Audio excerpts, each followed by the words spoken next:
response video to Professor Anton, who has made an incredibly dishonest video. I mean, just so weaselly, and he's played the game before, and he's just doing it. Yeah, he's doing it in this really articulate, sympathetic way. But it's a fucking game. It's fucking bullshit. It's such a goddamn lie and a cheat. It's a theft. It's to use one of his analogies, his analogy, of comparing these, because you're wearing shoes and religious people wear shoes, you're religious. Kind of bullshit, to slander and smear this muck on him the way he smears it on other people. It just seems so similar, that you demonize things, by comparison, with something, this is pulling the Hitler card is all it's doing. He's now saying that if you're an intellectual, somebody with a brain, and you understand a little bit of science, and you draw the conclusion that God is a preposterous theory, and the science does indicate a universe that is in motion, that none of the bits of it, not a single bit of it, has some will and is trying to accomplish something. No, it's physics, and then the physics turns into chemistry, and then the chemistry can be converted into biology, a replicating cell. And every indication is that we came from one replicating cell, that it wasn't happening on planet Earth, that it doesn't happen everywhere. It doesn't happen on asteroids and meteors and the other planets in the solar system, quite obviously. And there's no echo in the universe of the other people saying, I'm here, I'm here, I'm here, because they're not there. And if you're smart enough to draw those simple little observational conclusions, that it is a game of dice, that there is no justice here on Earth or anywhere else in the universe, that fairness is not built into the system, there is no intelligent design, that it's an unintelligent design created by an engine, that doesn't know the difference between good idea and bad idea, that just knows survival, just knows evolution, just knows moving from time zero to time whatever, is that it's a progressive movement, and that stuff sticks to each other, itself over time. The things stick to each other, and they become entangled. All right, that it's a universe of entanglements, and that the entanglements can achieve this kind of nuance. Yeah, if you do that simple conclusion drawing, you're a religious fanatic. Yeah. Fuck that nonsense. Those two theories are the same because they come with the same kind of confidence somehow. Somehow because some lunatic, some deluded, crazy, arrogant, obnoxious, retarded idiot jumps up and says, I believe in God because I have a feeling. Because he does that, anyone else who says, I believe, is guilty of a crime. I mean, fuck that, sir. And to do this in the pretense that he gives a fuck about honest conversation, honest dialogue, honest debate, when he plays this kind of fucking Hitler card bullshit, this fucking red-baiting bullshit. It's all the fucking same. He's just slandering everyone who thinks with the confidence of the religious fanatic. So anybody who uses any kind of applies logic is somehow a religious fanatic. No, Professor. You're just a hopeless, wishy-washy abuser of language. Kind of agency and a chosen self-making and or collective relation-making through navigating toward a future, consciously. Now, as you move over from the other side, people might say, well, yeah, some of this it's not that it was a divine plan, it's not that it was some sort of by fiat God giving people freedom, but this was the cosmic life force itself. There we go. So his argument is these two extremes, the scientist and the religious nut are the extremes, and somehow the truth is in the middle. That it's not scientific. The universe isn't scientifically neutral. It has little will essence in it. And and the religious nuts with all their authority and they're a God with a personality. Yeah, no, God doesn't have a personality. If he exists, he's just a force of, I like eating popcorn. That's all God is. He's a little popcorn eater. He's not a judgmental God. He doesn't dislike the homosexuals. He's just hungry. He's a hungry God. The God of hunger is a good thing. Hunger and need to pet kitty. Need to pet kitty. That's the essence of the universe. Why is he doing this nonsense? Oh, that's right. Just to find excuses to run away from the intellectually rational truth. Which necessarily emerged out, and the people here might say, well, no, the universe necessarily emerged not from a God, but by its own non-contingency, as a non-contingent ground of being. The question, whatever that means. I mean, I don't think anybody's going to argue there was a non-contingency and do anything rational. All right? I mean, it's the religious people who have the non-contingent. They have the God who was invented by nothing, created by nothing, evolved from nothing, just poof, it always existed, and it just sat around forever and ever and ever, and then one day said, I will poof universe. Yeah. That's non-contingent. Cause and effect is determinism. That's the definition of determinism, is cause and effect. The word you keep slandering as being some sort of evil force. The Darth Vader determinism. Ooh. That's right. That's cause and effect. Contingent.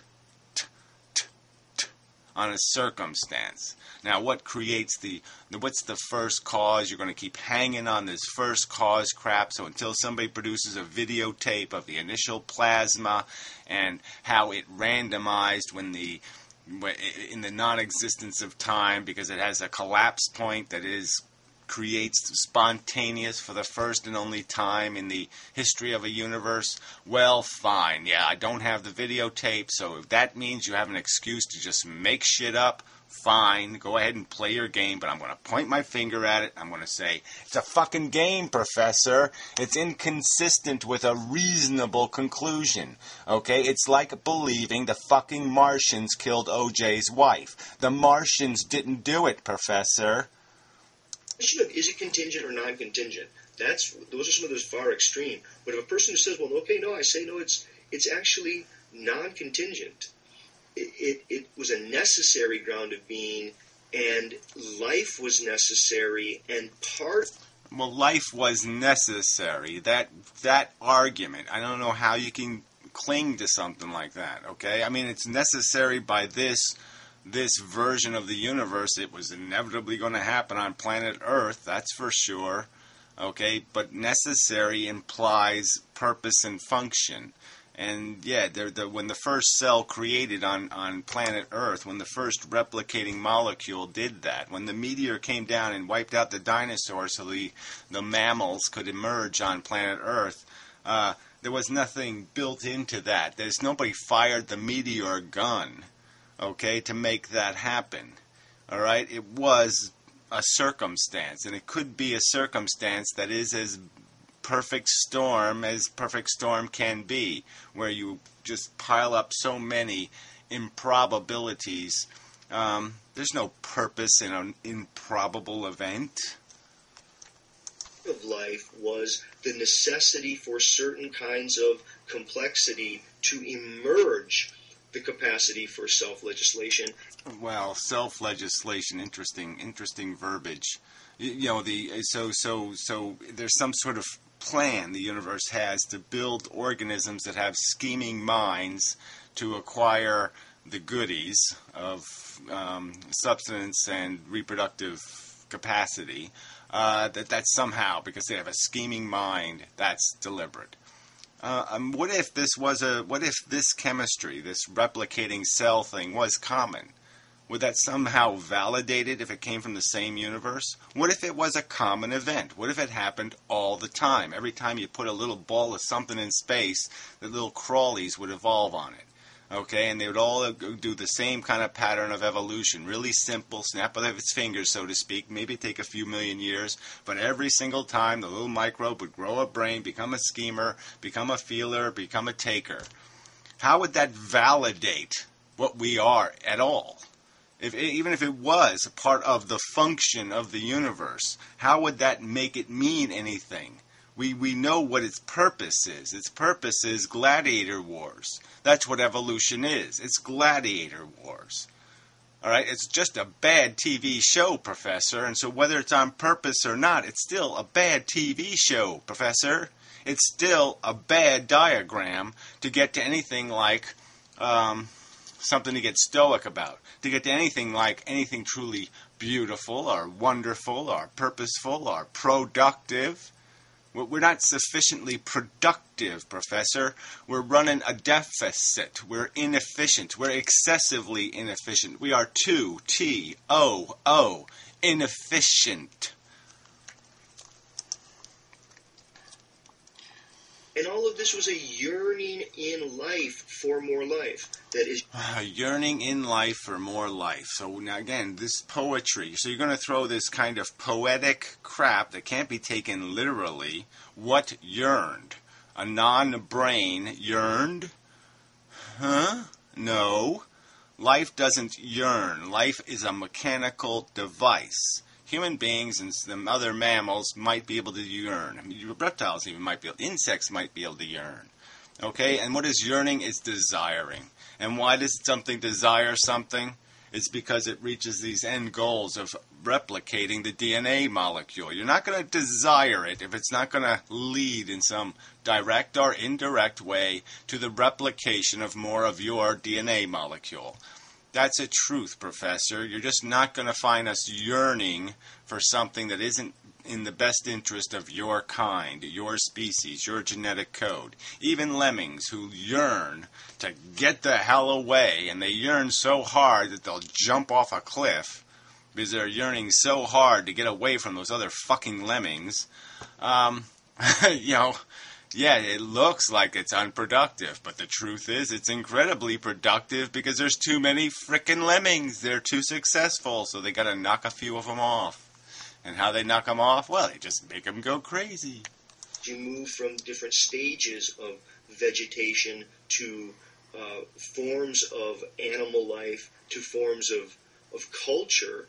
And whether even culture is in different forms of primates and as well as humans, but there seems to be some kind of expansion from, I guess. Yeah, whatever. There seems to be some sort of expansion. I mean, that's one, you could just say it like any kind of bigger is better. More complicated is better. Well, the expansion, it could also be looked at as just being eccentric. It could just be looked at as being lumpy, cancerous. It could be looked at as just creating unnecessary convolutions in what would be much more efficiently a straight line. And yes, so we are complicated. We're nuanced with all this bullshit of culture and complexity and sophistication. But isn't that just a symptom of the fact that that's what evolution is really good at? It's really good at piling things on. It's not really good at extracting them. Like, it never really extracted our appendix, and it never really, it isn't good at getting rid of the crap, okay, as long as the crap isn't in the way. And just, it's really good at adding new crap.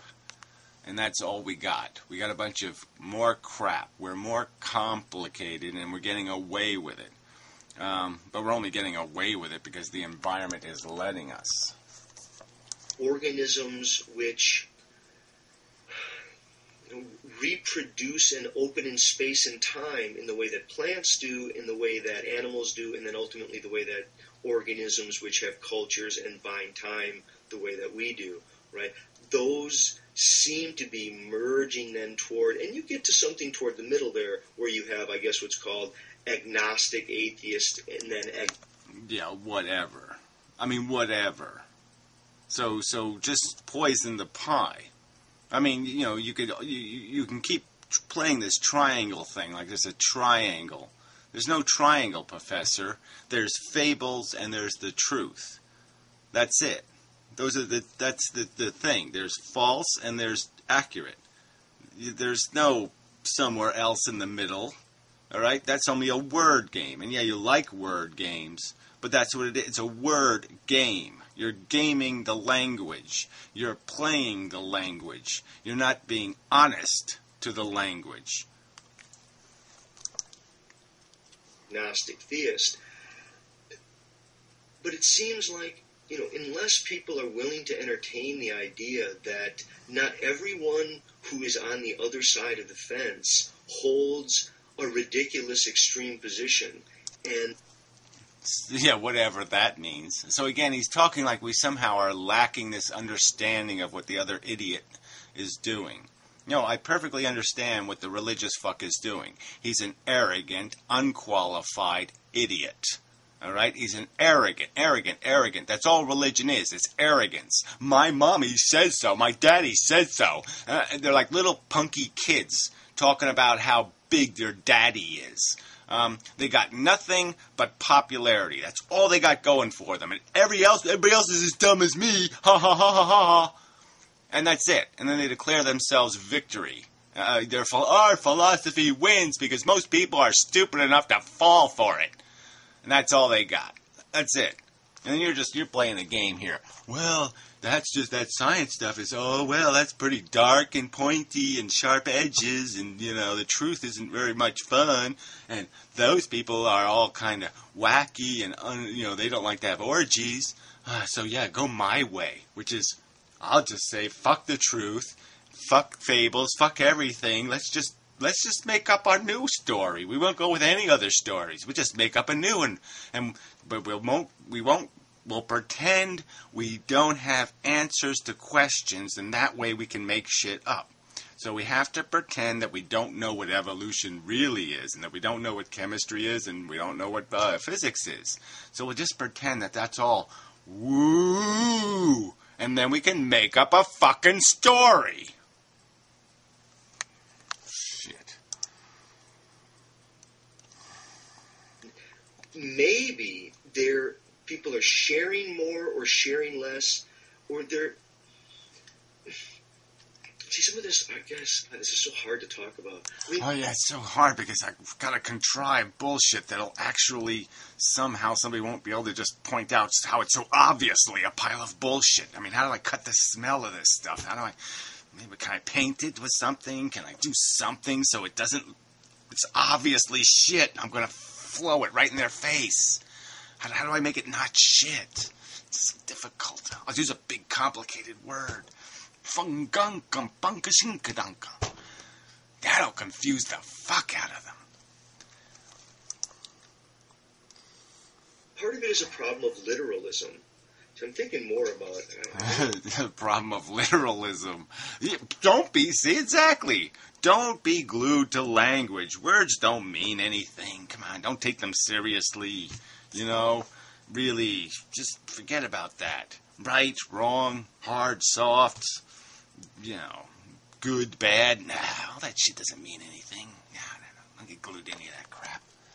I don't know how to get on all this, but I'm thinking more about McGilchrist's book, and it's as if both of these are really, as far extreme as these two are, you got the far end deterministic absolute flukeism, and then you... Yeah, right. So that's what she sees. He pleads twice in this video, in the beginning and in the end. He makes this desperate plea that people understand the philosophy you're debating and try to articulate honestly what they're saying, and be fair to it, and then make your critique. So where's your fairness, Professor? Right? Who calls them who calls themselves a flukeist? Right? You don't think that word is a little tainty? You know, so that's not playing the game. That's not doing exactly what you're critiquing in others. That's not being exactly counter to the plea, the desperate plea you're making to be more honest and fair. Yeah, fuck you. Have divine plan, monotheistic afterlife sort of stuff. And as far as extreme as those are, they're both actually almost identical from the perspective of the left hemisphere. Yeah, from the perspective of the left hemisphere, somehow Albert Einstein and Jerry Falwell are the same person. I don't think so, Professor. I don't think there's a left hemisphere, unless your left hemisphere has gone so far left that it's actually residing in your asshole. I don't think that's true. Hemisphere, they're both a belief that thought is going to do the trick, that you're going to be able to think yourself into a coherent understanding of all. Yeah, see, exactly. So this is the game we'll play. Is let's just ignore the fact that there's only 100 elements, 100 whatever. Let's just ignore all the truths that we know about how we got here and why we're here and all the rest of that stuff. And just pretend that it's all, whoa, whoa, whoa, whoa, whoa, whoa, what is it happening? What's happening? Because then we can we can go back to being virgins again, mental virgins.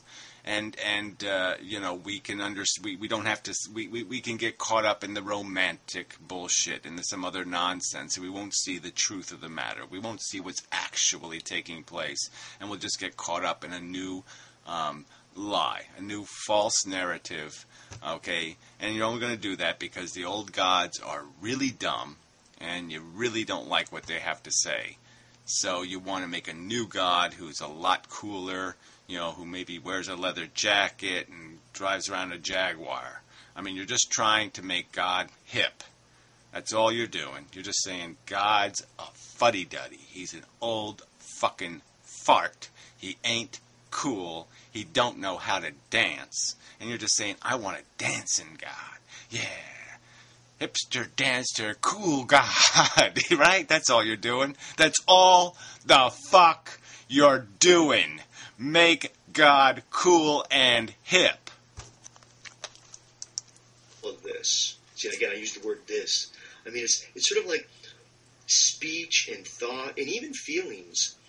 They imagine that they can reduce the world down and deal with the world on their own terms. So just yeah, right. We have a perfectly functional, rational engine called a brain. It models things. It takes the world, makes little pieces of it, puts them inside of it, and runs models. And so that's how it figures out that, oh yeah, that guy's raping her.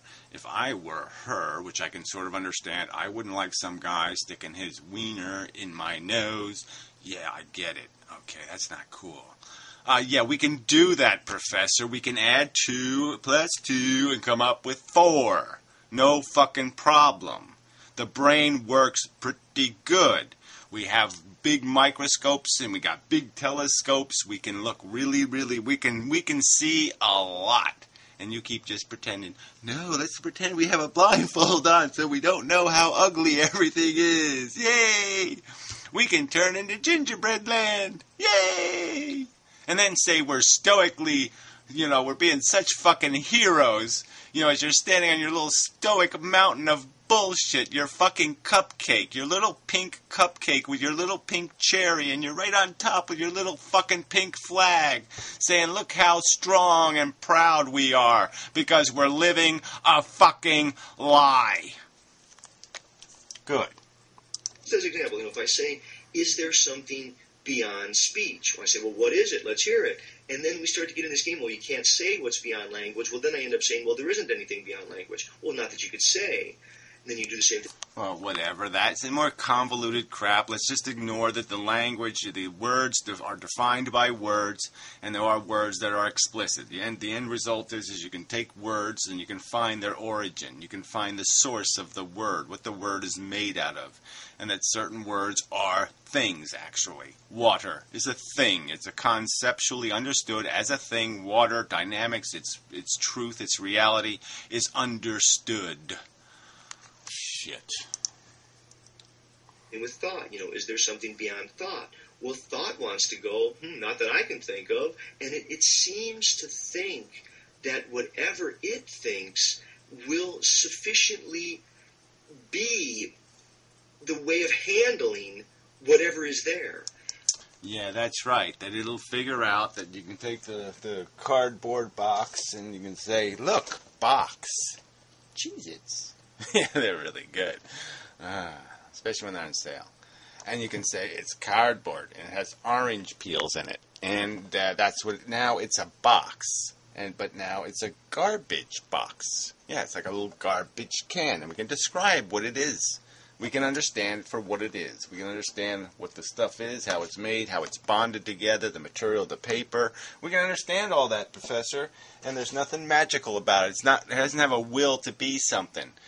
It's not going, oh, I wish I didn't have orange. I wish he actually used me as a toilet box. Oh, I just really wish he would shit inside of me.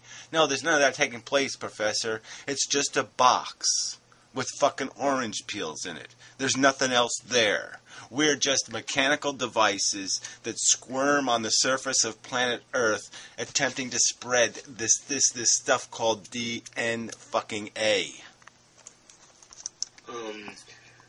Emotions, the emotions seem to give a register about a fact of the matter, about the world, or about our relationship to the world. Let's not even get into how corrupt the emotions are as ways of thought, of ways of finding the truth. I mean, why, yeah, scientists actually do study this shit, and they'll explain it to you. That your intuition is pretty fucking unreliable. That your emotions are pretty unreliable. This is no way to judge the world by its cover. That's bullshit. That's immature. It's silly. It's stupid. They change with our awareness of them. They change as we talk about them. They change even in a particular culture. That is... Yeah, they get disciplined is what that is. They don't even know if they completely change. It's really hard to get rid of, like, your fear of snakes. If you have some innate fear of something, it's hard to get rid of that. And all you can do is moderate it with understanding, because you can just, put a silly hat on the snake or put the snake in its underwear. Yeah, just imagine the snakes in their underwear, and they're a lot less scary. There's little tricks we can play to get beyond our emotions.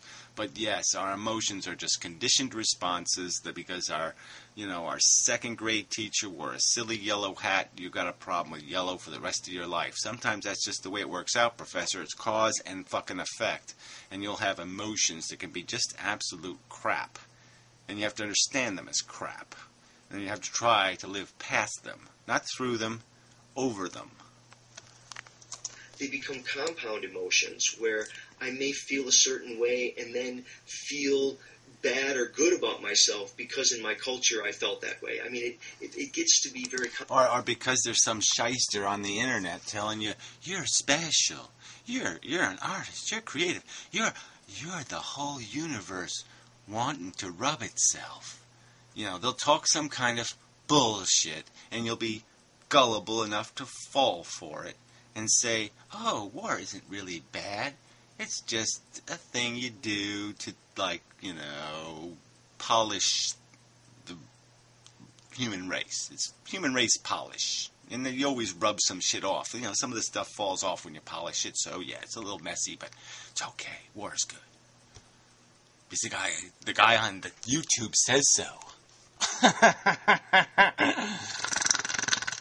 Complicated the way that emotions and thought and feeling get bound up with one another, but I think they seem to imagine that they can deal with the world on their own terms, or that they can spell out things in a way that it will make sense, or it will... Yeah, be we can. coherent. That's right, coherent. That's right. We can draw a map. We can draw a diagram of the tree of life. We can draw the picture. And you just don't like the picture because it doesn't have any sparkly, glitter, shiny, shiny poof poof in it. That's all. That's all there is here. It isn't cute enough. The truth isn't cute enough. So you won't fuck it, and you won't pet it, and you won't play with it because it's a pig and not a Pomeranian. You have a Pomeranian, right? Yeah, that's a coincidence, isn't it?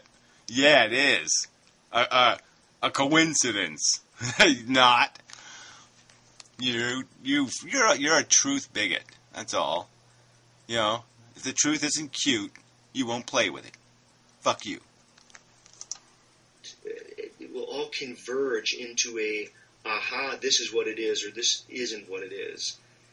And so much of the world it's beyond what one could think, what can say, even what one could feel.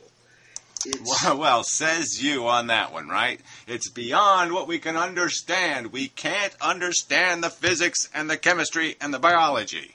We can't understand cause and effect systems because I'm saying it's not cause and effect. It might look like it everywhere you look, and all the telescopes might be seeing it, all the microscopes might be seeing it. They're all wrong. What's right is your need to fableize. Yes, become a fableist, like me. Yeah, just make up a truth and live that because it's cuter that way.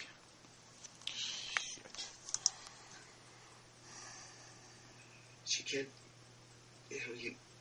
you have to, in silence, open to the world itself. And see, no, yeah, in silence, open to the world itself. Calgon, take me away! Water softener, right? See, that's it, right? Calgon, take me away. Wow, warm bath.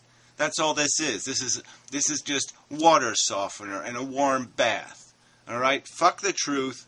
Water softener, warm bath. That's all you're doing here. You're just selling soft soap. Ooh, that's good. Yeah, this is a good video. This better still be recording. This is a good video. The world itself, that's just more words. It gets to be so problematic. I mean, you have to sort of like squeegee your eyes and go out in the world and listen to what's around you and touch what's around you, to eat a piece of fruit. To smell a piece of shit. I mean, come on, to eat a piece of fruit. So you're going to now romanticize, glorify biological function. The fact that we have been evolved to live in an environment and it's dependent on that to survive is that you eat calories that are safe and you don't eat calories that will kill you. Oh, that's are ones that are way too expensive to process. Yes, so we have built into us a mechanism of desire, and let's glorify it. Okay, let's not acknowledge what it is, a biological function, a mechanism that leads to the survival of a DNA molecule. No, that's not what's happening. There's gingerbread out there. Let's go. It's like, you're chasing your white whale. You're chasing your gingerbread world, your Oz. There is an Oz. Believe in it. And there's little horses of a different color and shit. And to actually taste it and to experience it and the entire larger world, to open to it in its ambiguity, in its indefiniteness. And yeah, indefiniteness.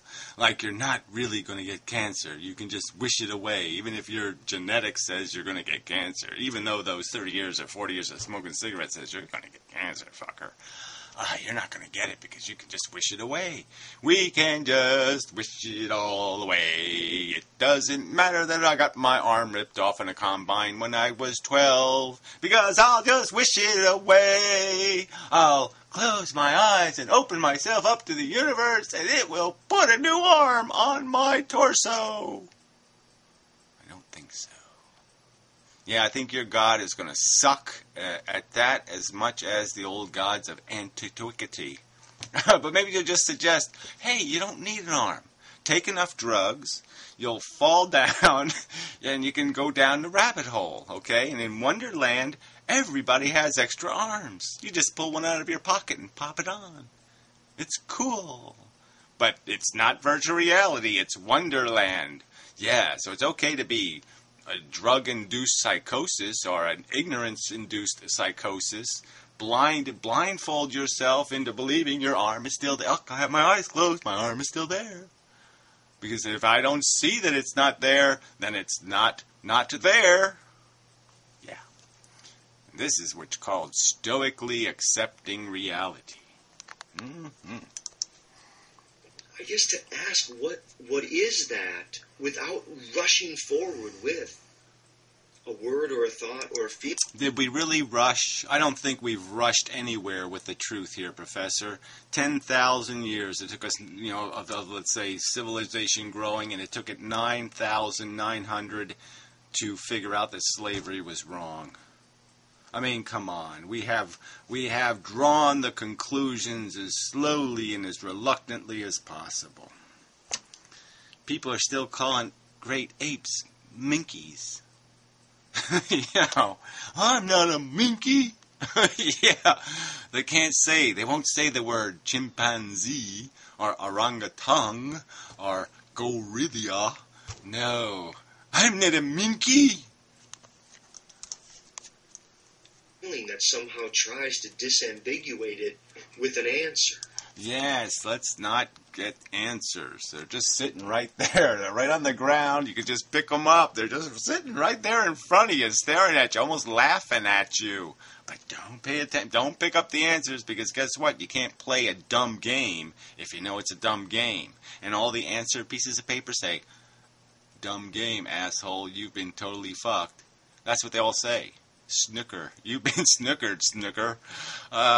You're fucked. That's what they just say shit like that.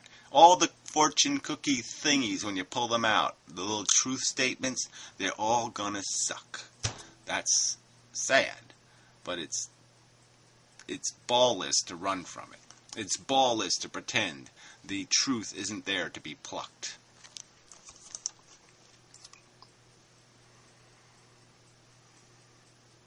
I don't know why it's so difficult, maybe for thought to accept that there's so much beyond it. Right, there's just so much. Right, we can't understand reality. We can't understand reality. Like I said, this is the necessary mantra of the bullshitter. This is, again, you sit there and pigeonhole scientist as a religious nut. No, this is a religious nut. This is what religious nuttery requires people to do. This is exactly what's required. Cleanse your mind of logic so you can accept this preposterous nonsense I'm going to try to sell you. That thoughts, representations of the world, its mapping of the world, its whole sensibility it's just thought's take on it. It's just logic. Just don't pay attention to logic, and narrow facts. I mean, fuck facts, fuck the logic. Just, there's other stuff. There's other words. There's not just F and L. There's other words. Let's use openness. Yeah, facts, logic, openness.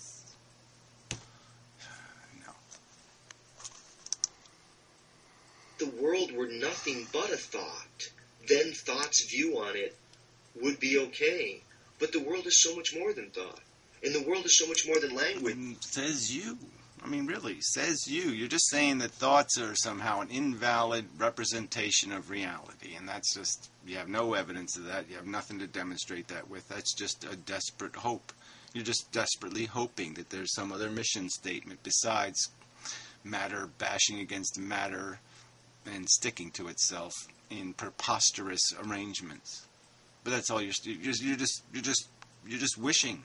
That's all this is. This is just wishful babbling. And now we're caught in our own language because we're using the word world. So I mean, it gets to be so like a hall of mirrors. And I think if people could, if people could really try to openly, honestly talk with one another as best they can to really try to say what another's position is. Yeah, right. And we've heard you characterize the positions. The silly people in their one God, who wants everybody to, has a dress code. Ha ha ha ha ha. And we've seen you characterize determinism and scientism, as something that just I don't think you can characterize it. You just use words that are just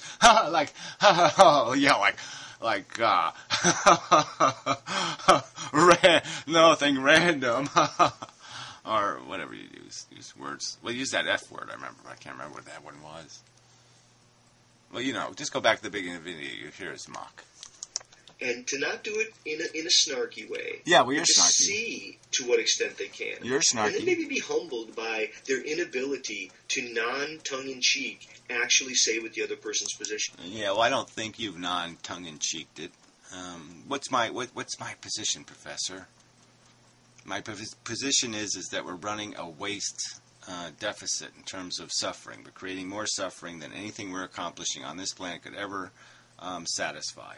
And that I will logically prove the insignificance of all your little adventures by simply pointing out that the universe, there is no deprivation in the universe because there's not 6-7 billion Martians enjoying eating caviar. And there's not 7 trillion Plutonians laughing at Three Stooges comedy routines. That the universe isn't just, there isn't nothing, there's no evidence of any deprivation because those events aren't taking place. So you have nothing to compensate for the hard, desperate, rolling on the ground in horror, suffering that takes place on this shithole, Professor. I don't think that's how you're going to describe my philosophy. You're not going to be fair to it. No. You're just going to say that somehow it's invalid because the universe is too complicated and we can't understand the mechanics. Yes, we can. Yes. I would love to see it. I think anybody, if you would want to see two people who you've seen do a lot of dialogues, post them in the comment. Do a shout out to the people who should see this video and who you would like to see them phrase as clearly as they can what their opponent's view is. Professor Anton. Yeah, I'd like to see him do that. I'd like to see him really honestly describe what the other people are doing. There's lots of people all through YouTube who are sort of standard, in standard arguments. It would be really useful. But then at the end of the day, to realize that as important as that is, to get very clear on what the other person's position is, and to honestly try to say it as best you can. I'm going to honestly, I've said it before to you. You're playing psychology with philosophy. You're saying that, well, even if it is a train wreck, we should just party because we can't control the train or the tracks or anything else. And that's all you're saying. You're saying we are inept and impotent, and I'm saying, no, we're not. We just have to pull it out of our pants and stick it in the hole, and we can win this game. Okay, we can. We can do it. All right? You're the defeatist who wants to just stoically drink your champagne and pretend there's no solution to the dilemma. There is a solution. You just turn the fucking thing off. You fuck the button and it'll turn off. Defensiveness without trying to make fun of it, but to actually say it and better than they can to the point where they go, wow, I wish I would have said it. Yeah, right. You're a wishful thinker. You wish to reinvent God in a modern, hip, groovy image. There. That's your position. Because it feels better that way. Life doesn't hurt as much. That way, and then you begin your critique, and then at a meta level, step back and ask yourself, is there an over trust or an over reliance upon the articulate, the explicit, the rationality of what could be. Yeah, the rationality. Like, that's really, it's another Darth Vaderism, right? Let's make rationality sound preposterous. Rationality is preposterous, isn't it? We all believe that, don't you? You understand how rationality is a stupid, evil thing, right? Because it's not gingerbread orgies, yeah. Rationality doesn't make gingerbread orgies. So hate the rationality. Hate it. Be verbalized and thought out. And isn't there something more? Something that is intuitive, it's felt, but it's a kind of feeling that can't be explicitly stated or... Oh, right. Feelings again. Let's all just rub up against our feelings. Yeah, let's do that. It's a good thing to do. Ooh. It is a good thing to do, but it's not philosophy, okay? It's entertainment. Feelings. Thought about.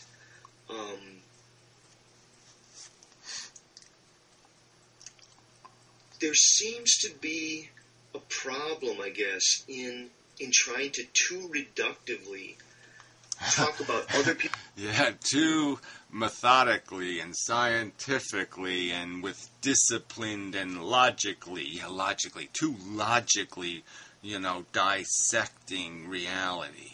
Ooh, let's not do logical dissection. Ew.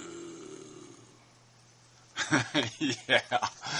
Oh. People's position, or even one's own position. Follow the balloon.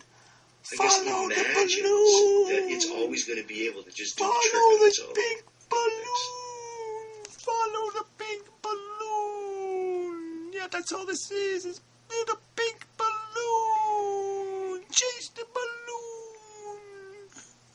Yeah, sorry. No, that isn't stoic. That's embarrassing. People are going to look up your dress, Professor. Stop chasing the balloon. Stop it. You're embarrassing yourself. Stop it. Anyway, enough. Really, come on, Corey. This was a bullshit video. I call fucking bullshit. You really can't sit there and plead for people to do the very thing you won't do. Crap. Yeah.